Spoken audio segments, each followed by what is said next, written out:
The king is here. You don't like it? You're queer. Yeah!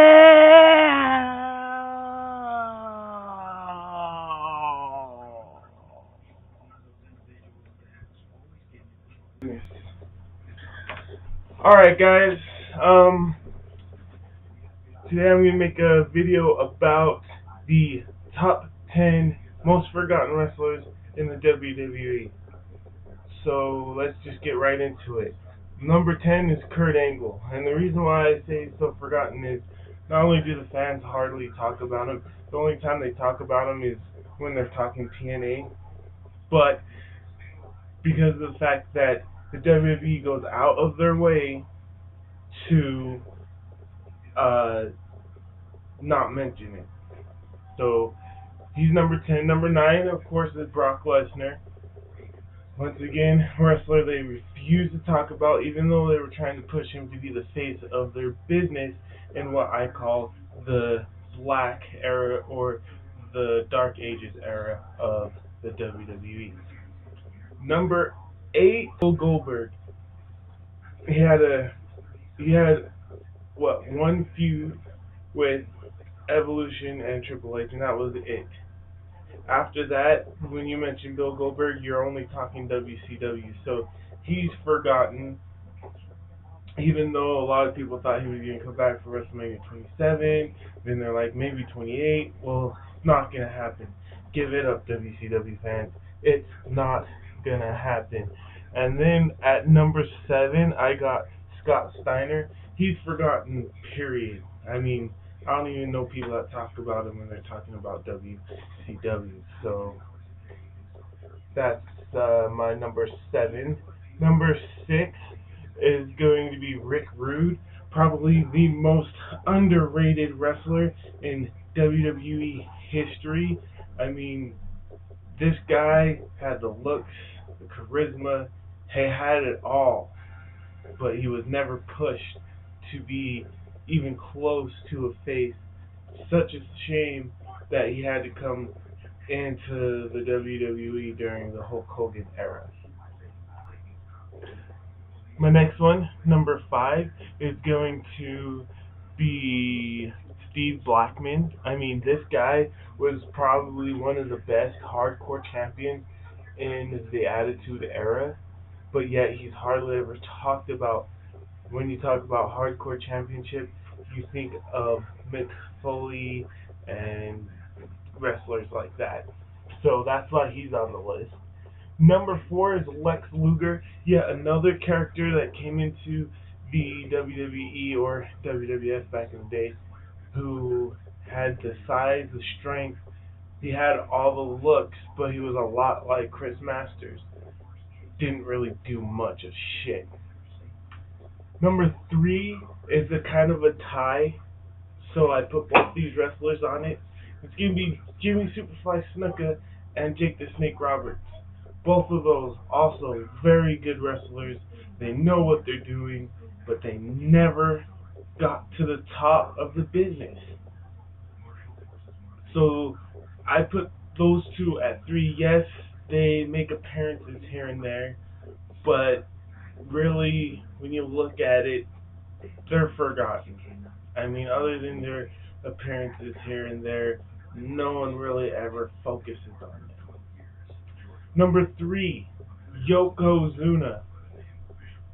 I mean, the guy had feuds with Undertaker and Bret Hart and Hulk Hogan. This guy was managed by one of the most legendary managers in the business, in the history of the WWE, Mr. Fuji. I mean, this guy had it all. He was a full package. He even had a buried alive match with The Undertaker. And even though it took multiple people to get Undertaker in that casket, he still won the match. You cannot refute Yokozuna. I mean, come on, dude. Come on, seriously, people. Why have we forgotten about Yokozuna? I just don't understand it. Every time someone is talking wrestling history, Yokozuna is always overlooked. And in my mind, Yokozuna is probably one of the best WWE champions ever. Yeah, he only won the WWE Championship for a few minutes and lost it to Hulk Hogan. But you know what? Yokozuna is totally worth his contract. If Yokozuna was around today, or a wrestler like Yokozuna, sign him. You're gonna need a wrestler like that.